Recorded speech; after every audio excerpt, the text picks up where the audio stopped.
Welcome to T-SAT. Indian జాగ్రఫీలో భాగంగా ప్రస్తుతం మనం ఇండియన్ అగ్రికల్చర్, వ్యవసాయం అనేది భారతదేశ ఆర్థిక వ్యవస్థకు వెన్నుముక లాంటిది. భారతదేశ ఆర్థిక వ్యవస్థకు వెన్నుముక లాంటిది. ప్రపంచం మొత్తం భూభాగంలో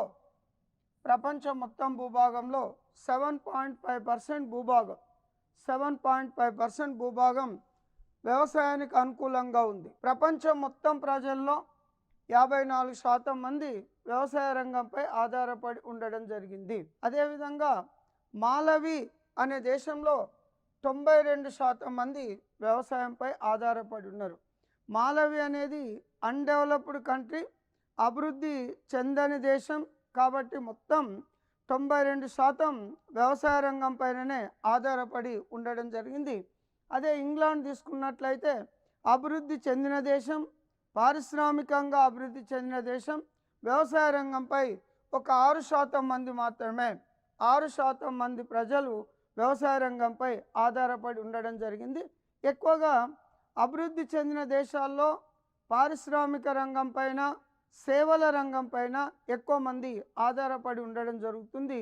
అభివృద్ధి చెందని దేశాల్లో వ్యవసాయ రంగంపై ఎక్కువగా ఆధారపడి ఉండడం జరుగుతుంది. మన దేశం అభివృద్ధి చెందుతున్న దేశం. 64.4% మంది వ్యవసాయ రంగంపై ఆధారపడి ఉండడం జరిగింది. అదేవిధంగా ఆంధ్రప్రదేశ్, తెలంగాణ రాష్ట్రాల్లో 70% మంది వ్యవసాయ రంగంపై ఆధారపడి ఉండడం జరిగింది. వ్యవసాయ రంగంకి వచ్చే అనేక రకాల పంటలు పరిశ్రమలకు ముడి పదార్థాలుగా అవసరమవుతూ ఉన్నవి. మన దేశ వ్యవసాయ భూమిలో మొత్తం వ్యవసాయ భూమి 100% అనుకున్నట్లయితే 75% ఆహార పంటలను పండించడం జరుగుతుంది. 75% భూభాగంలో ఆహార పంటలను పండించడం జరుగుతుంది. మిగతా 25% భూభాగంలో వాణిజ్య పంటలను పండిస్తున్నారు. ఎందుకంటే భారతదేశంలో సుమారు 140 కోట్ల జనాభా ఉంది. కాబట్టి ఈ పెరుగుతున్న జనాభాకు అనుగుణంగా ఆహార ధాన్యాల సరఫరా ఇంపార్టెంట్. ఆహార ధాన్యాలను సరఫరా చేయాలి. కాబట్టి మొత్తం వ్యవసాయ భూమిలో 75% భూభాగంలో ఆహార పంటలను పండించడం జరుగుతుంది. 25% భూభాగంలో వాణిజ్య పంటలను 20% భూభాగంలో వాణిజ్య పంటలను పండించడం జరుగుతుంది. భారతదేశంలో సంవత్సరానికి 3 రకాల వ్యవసాయ ఋతువులు ఉండడం జరిగింది. ఋతువులపైననే వ్యవసాయం అనేది ఆధారపడి ఉండడం జరుగుతుంది. భారతదేశ ఆర్థిక వ్యవస్థకు వ్యవసాయం వెన్నుముక లాంటిది. భారతదేశంలో ఋతుపవనాలపై ఆధారపడి వ్యవసాయ ఋతువులు అనేటివి కొనసాగడం జరుగుతూ ఉంటుంది. ఒకటి ఖరీఫ్ సీజన్. ఇది జూన్లో స్టార్ట్ అవుతుంది, అక్టోబర్లో ముగుస్తుంది. ఖరీఫ్ సీజన్ అంటే నైరుతి ఋతుపవనాల ప్రారంభ కాలం. నైరుతి ఋతుపవనాల కాలంలో ఖరీఫ్ సీజన్ ప్రారంభమవుతుంది. భారతదేశ వ్యాప్తంగా ఇది ముఖ్యమైన సీజన్. ఈ సీజన్లో అంటే ఖరీఫ్లో పండే ప్రధాన పంటలు వరి, జొన్న, మొక్కజొన్న, మిర్చి, పసుపు, పత్తి, పొగాకు ఖరీఫ్లో పండే ప్రధాన పంటలు. దేశవ్యాప్తంగా ఖరీఫ్ సీజన్ ప్రధానమైనది.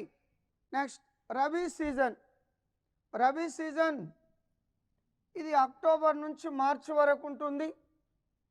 ఈశాన్య ఋతుపవనాల కాలంలో రబీ సీజన్ కొనసాగుతుంది. రబీ సీజన్లో పండే ప్రధాన పంటలు గోధుమ, బార్లీ, వేరుశెనగ, చిక్కుడు, ఆలుగడ్డలు రబీ సీజన్లో పండే ప్రధాన పంటలు. ఇది నైరుతి ఈశాన్య ఋతుపవన కాలంలో లేదా నైరుతి వ్యతిరేక ఋతుపవన కాలంలో ఈ పంట అనేది కొనసాగుతూ ఉంది. చాలా ఎగ్జామ్లో భారతదేశంలో రబీ ఖరీఫ్ కాక మూడవ ప్రధాన సీజన్ పేరేం పేరని ప్రతి ఎగ్జామ్లో అడగడం జరిగింది. మూడో సీజన్ పేరు zaid. March April May, March April May. ఇది దేశంలో అన్ని ప్రాంతాలలో పండదు, నీటిపారుదల సౌకర్యాలు ఉన్న ప్రాంతాల్లోనే పండడం జరుగుతుంది. ఒకవేళ నీటిపారుదల సౌకర్యాలు ఉన్నట్లయితే అన్ని రకాల పంటలను పండించుకోవచ్చు. నీటిపారుదల సౌకర్యాలు ఉన్నట్లయితే అన్ని రకాల పంటలను పండించుకోవచ్చు.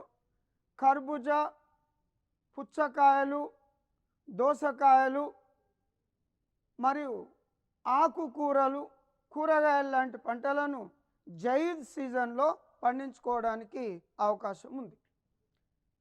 ఇక కొన్ని పంటలు రబీ కాలంలోనూ ఖరీఫ్ కాలంలోనూ పండడం జరుగుతూ ఉంటుంది. వేరుశెనగ రబీలో పండుతుంది, ఖరీఫ్లో పండుతుంది. సపోజ్ ఆంధ్రప్రదేశ్లో రాయలసీమ జిల్లాల్లో తీసుకున్నట్లయితే వేరుశెనగను ఖరీఫ్ కాలంలో వేయడం జరుగుతుంది. అదే తెలంగాణలో తీసుకున్నట్లయితే రబీ కాలంలో వేయడం జరుగుతుంది. ఇక వరి, ఇది వరి మొక్కజొన్న రబీ ఖరీఫ్ రెండు కాలాల్లో వివిధ ప్రాంతాల్లో పండించడం జరుగుతుంది.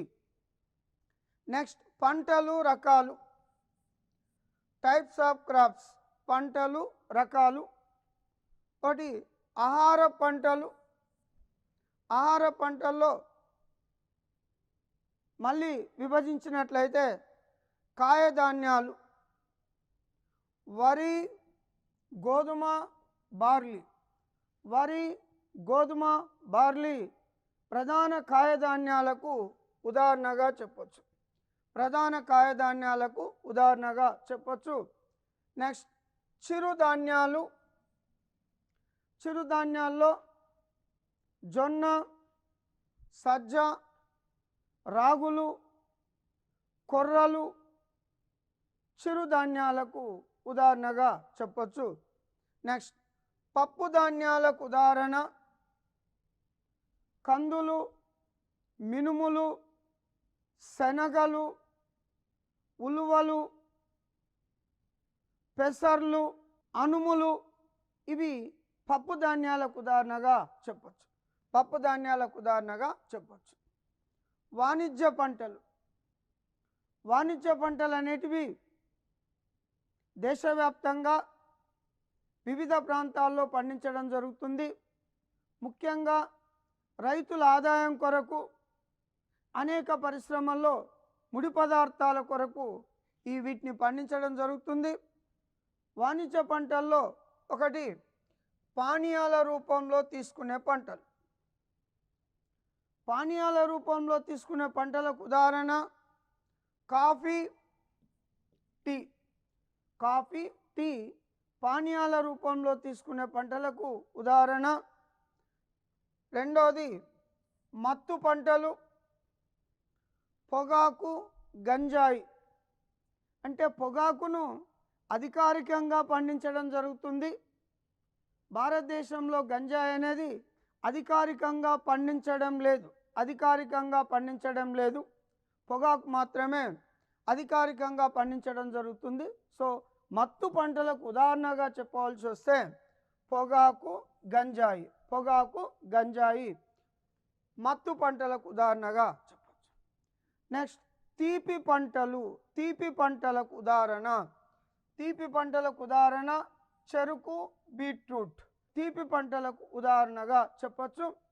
భారతదేశంలో చక్కెర ఉత్పత్తిలో చెరుకు పంట ప్రధానమైనది. అదేవిధంగా యూరోపియన్ దేశాల్లో చక్కెర ఉత్పత్తి కొరకు బీట్రూట్ మరియు మొదలైన వాటిని ఉపయోగించుకోవడం జరుగుతూ ఉంటుంది. నెక్స్ట్ తోట పంటలకు ఉదాహరణ. తోట పంటలు ఉదాహరణగా చెప్పంటే ఒక్కసారి పెట్టినట్లయితే అప్ టు 20 years వరకు దిగుబడి క్రాప్ అనేది రావడం జరుగుతుంది. వాటిని తోట పంటలుగా పేర్కొంటారు. ఉదాహరణ రబ్బర్, కోకో, కొబ్బరి. రబ్బర్, కోకో, కొబ్బరి.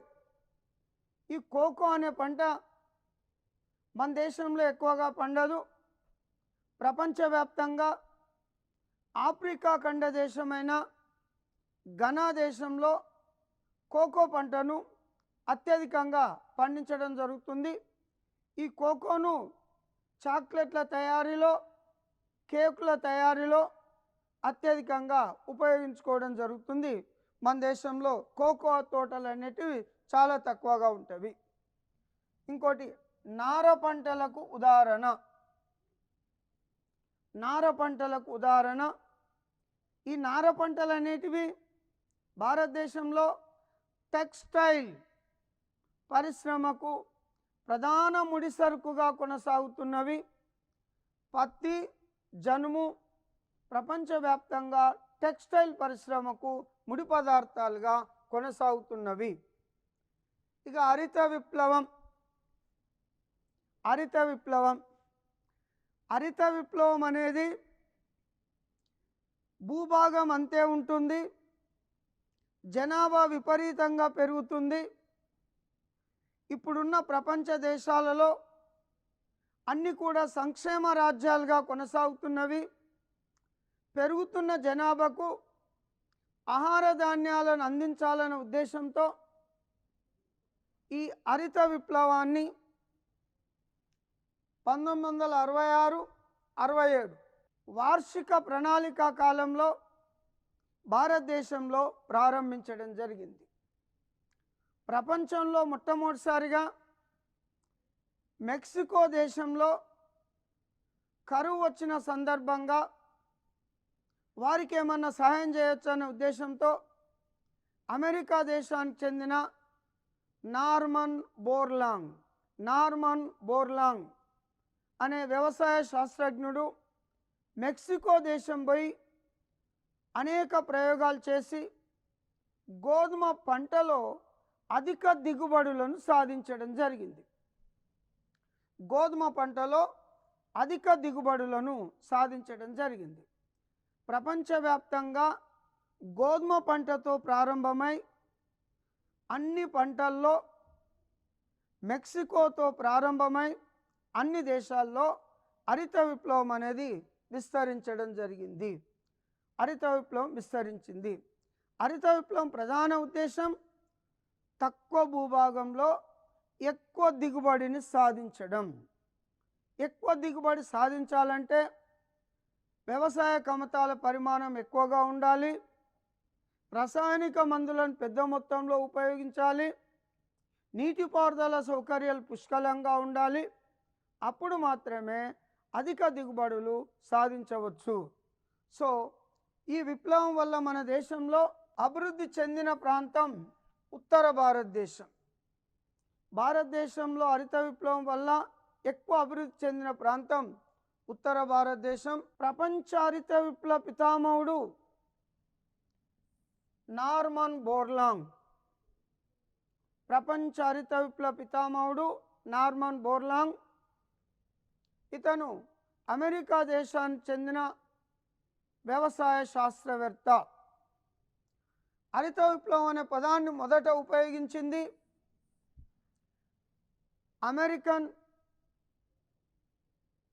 American economist doctor William S Gaud. భారతదేశ హరిత విప్లవ పితామహుడు ఎంఎస్ స్వామినాథన్. హరిత విప్లవం వల్ల ఎక్కువ లాభం పొందిన పంటలు గోధుమ, వరి, జొన్న, మొక్కజొన్న. ఒక రకంగా చెప్పాలంటే పప్పు ధాన్యాలు, నూనె గింజలు తప్ప మిగతా అన్ని పంటల్లో ఈ విప్లవం వలన లాభపడడం జరిగింది. ఇక శ్వేత విప్లవం పాల పదార్థాల ఉత్పత్తులు. యుఎన్ఓ యునైటెడ్ నేషన్ ఆర్గనైజేషన్ సహకారంతో భారతదేశంలో అధిక దిగుబడి లేదా సంకర జాతి పశువులను ప్రవేశపెట్టి పెద్ద మొత్తంలో పాల దిగుబడులను పెంచడం శ్వేత విప్లవం యొక్క ప్రధాన ఉద్దేశం.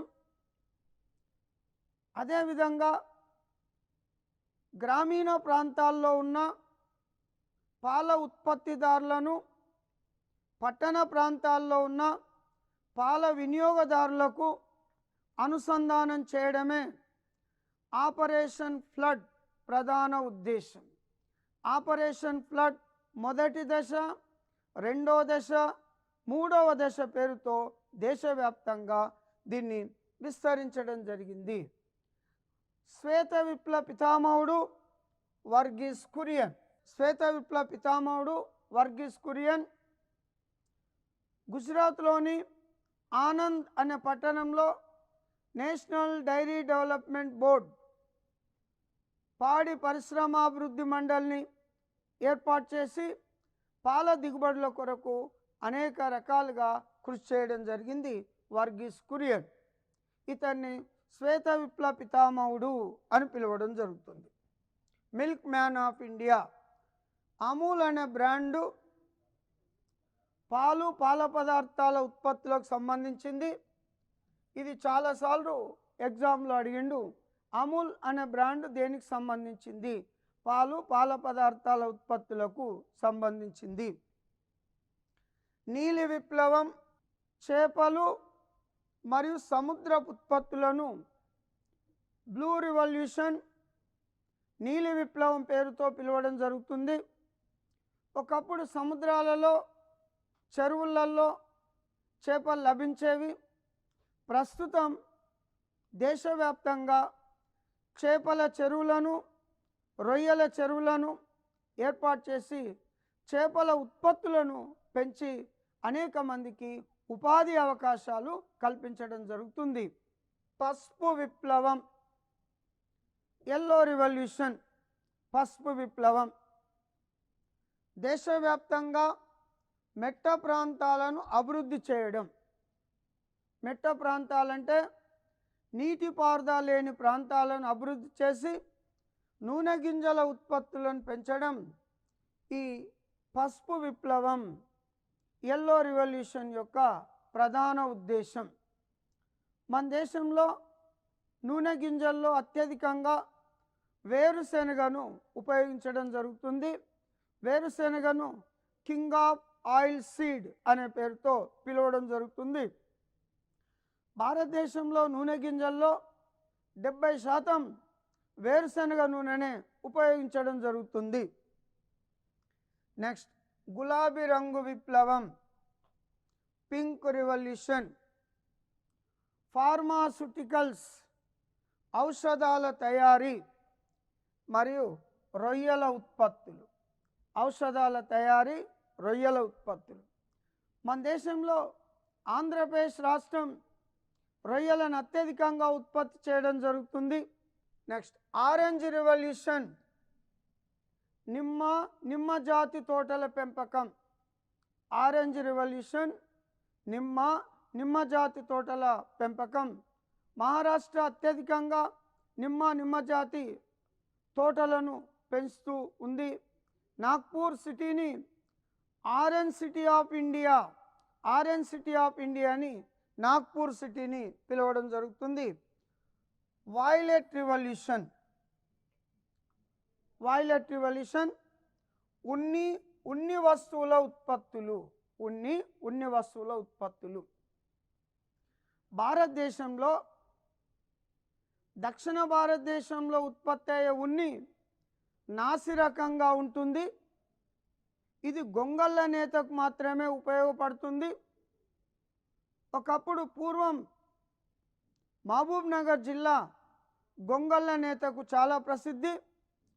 ఉత్తర భారతదేశంలో ఉత్పత్తి అయ్యే ఉన్ని నాణ్యత, మన్నిక ఎక్కువగా ఉంటుంది. జమ్మూ కాశ్మీర్లోని బేకర్వాలా, హిమాచల్ ప్రదేశ్లోని గద్దీలు, రాజస్థాన్లోని గుజ్జర్లు అనే 3 జాతుల ప్రజలు ఉన్ని కొరకే గొర్రెలను పెంచడం జరుగుతుంది. ఉన్ని వస్త్రాల ఉత్పత్తిలో పంజాబ్ మొదటి స్థానంలో ఉంటుంది. పంజాబ్లోని అమృత్సర్, దరివాల్ ప్రాంతాలు ఉన్ని వస్త్రాల తయారీకి చాలా ప్రసిద్ధి. ప్రపంచవ్యాప్తంగా ఆస్ట్రేలియాలోని మెరీనో జాతి గొర్రెలు నాణ్యమైన ఉన్నిని ఇవ్వడం జరుగుతుంది. ప్రపంచ ఉన్ని ఉత్పత్తిలో ఆస్ట్రేలియా ప్రసిద్ధి. ఆస్ట్రేలియాలోని మెల్బోర్న్, సిడ్నీ ప్రపంచ ప్రఖ్యాతిగాంచిన ఉన్ని మార్కెట్లు. అందుకని ఆస్ట్రేలియాను బంగారు ఉన్ని దేశం, ఆస్ట్రేలియాను బంగారు ఉన్ని దేశం అనే పేరుతో పిలుస్తాం. అమెరికాలో అంగోరా జాతి గొర్రెలు, అమెరికాలో అంగోరా జాతి గొర్రెలు నాణ్యమైన ఉన్నిని ఇవ్వడం జరుగుతుంది. బ్రౌన్ రెవల్యూషన్ తోలు వస్తువులు మరియు మసాలా దినుసులు, కోకో ఉత్పత్తులను పెంచడమే బ్రౌన్ రెవల్యూషన్. గోధుమ రంగు విప్లవం అంటాం. ప్రపంచం మొత్తం పశు సంపదలో 50% భారతదేశంలోనే కలదు. ప్రపంచం మొత్తం గేదెల్లో 50% గేదెలు భారతదేశంలోనే ఉన్నవి. ఈ మాంసం ఉత్పత్తితో పాటు లెదర్ ప్రొడక్షన్, తోళ్ళ ఉత్పత్తులు ఎక్కువగా జరుగుతున్నవి. లెదర్ తోలు వస్తువులను ఉత్పత్తి చేయడం. ఉత్తరప్రదేశ్లోని కాన్పూర్ అనే పట్టణం లెదర్ ఇండస్ట్రీకి చాలా ప్రసిద్ధి. ప్రపంచవ్యాప్తంగా భారతదేశం నుంచి తోలు వస్తువులను, తోళ్లను ఎగుమతి చేయడం జరుగుతుంది. ఇక మసాలా దినుసుల విషయానికి వచ్చినట్లయితే లవంగాలు, యాలకులు, మిరియాలు ఇవి ఉష్ణమండల దేశాల్లో అత్యధికంగా పండుతాయి. ఉపయోగించడం మాత్రం సమశీతోష్ణ మండల దేశాల్లో వీటిని ఉపయోగించడం జరుగుతుంది. భారతదేశంలో కేరళ రాష్ట్రం, తమిళనాడు, కర్ణాటక రాష్ట్రాలు మసాలా దినుసులను అత్యధికంగా ఉత్పత్తి చేయడం జరుగుతుంది. నెక్స్ట్ బ్లాక్ రెవల్యూషన్ ముడి చమురు ఉత్పత్తి మరియు సాంప్రదాయేతర ఇంధన వనరుల ఉత్పత్తులు. రాను రాను భారతదేశంలో క్రూడ్ ఆయిల్ నిల్వలు తగ్గుతూ ఉన్నాయి. ప్రపంచవ్యాప్తంగా క్రూడ్ ఆయిల్కు విపరీతమైన డిమాండ్ ఉంది. కారణంగా ఈ ఉత్పత్తితో పాటు సాంప్రదాయేతర ఇంధన వనరులను అభివృద్ధి పరచడం.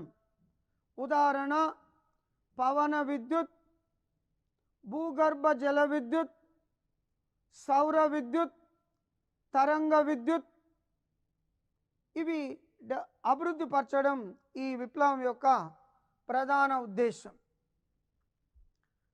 రౌండ్ రెవల్యూషన్ ఆలుగడ్డల ఉత్పత్తులు.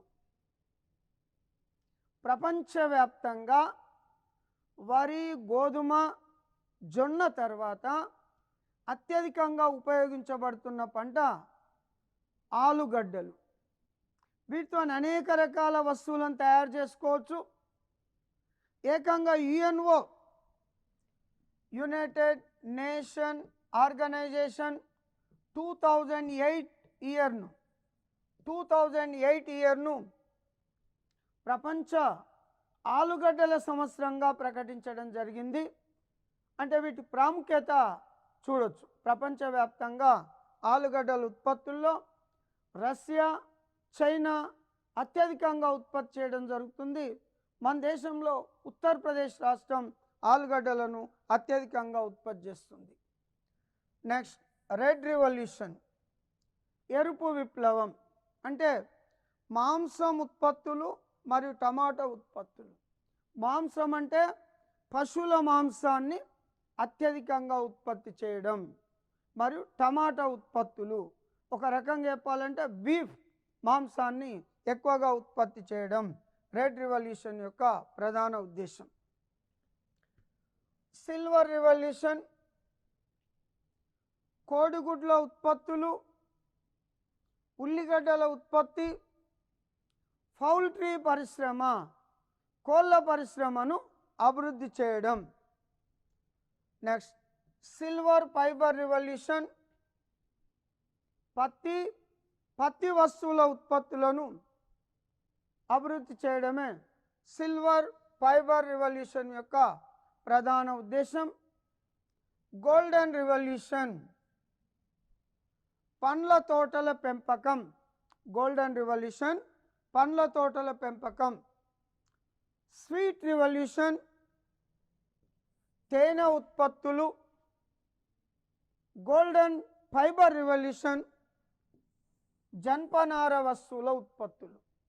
గోల్డెన్ ఫైబర్ రివల్యూషన్ జనపనార వస్తువుల ఉత్పత్తులు. ప్రపంచవ్యాప్తంగా ప్లాస్టిక్ వస్తువుల వాడకం ఎక్కువైందనే ఉద్దేశంతో ప్లాస్టిక్ను తగ్గిస్తూ జనపనార వస్తువుల ఉత్పత్తులను పెంచడమే గోల్డెన్ ఫైబర్ రివల్యూషన్ ప్రధాన ఉద్దేశం.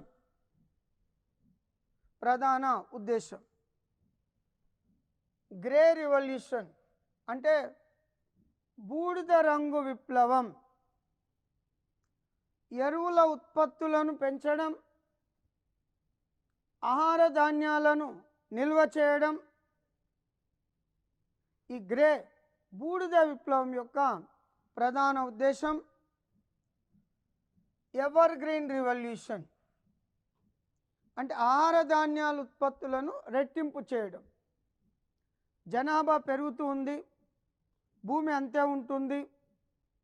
ఎవ్రీ ఇయర్ వాతావరణ పరిస్థితులు అనుకూలంగా ఉండకపోవచ్చు. ఒక సంవత్సరం కరువు సంభవించవచ్చు, ఇంకో సంవత్సరం వరదలు సంభవించవచ్చు. ఉన్న జనాభాకు ఆహార ధాన్యాల సరఫరా చేయాలి కాబట్టి ఆహార ధాన్యాలను రెట్టింపు స్థాయిలో ఉత్పత్తి చేసి నిల్వ చేసినట్లయితే ఆపద సమయాలలో, కరువు సమయాలలో, వరదల సమయాలలో బహిరంగ మార్కెట్కు రిలీజ్ చేసినట్లయితే ప్రజలకు అందుబాటులో ఉండడం జరుగుతుంది ఆహార ధాన్యాలు. ఇక వ్యవసాయ పరిశోధనా కేంద్రాలు, అగ్రికల్చర్ రీసెర్చ్ ఇన్స్టిట్యూట్స్, వ్యవసాయ పరిశోధనా కేంద్రాలు. ఏదైనా ఒక పంట పెద్ద మొత్తంలో ఉత్పత్తి జరగాలన్నా దానికి సంబంధించిన చీడ పీడల నివారణ కొరకు పరిశోధనలు చేసి మెరుగుపరిచినట్లయితే ఆ పంటలు పెద్ద మొత్తంలో దిగుబడి రావడం జరుగుతుంది. సో నెక్స్ట్ సెషన్స్లో వ్యవసాయ పరిశోధన కేంద్రాలు అనే టాపిక్ కంటిన్యూషన్ చేయడం జరుగుతూ ఉంటుంది.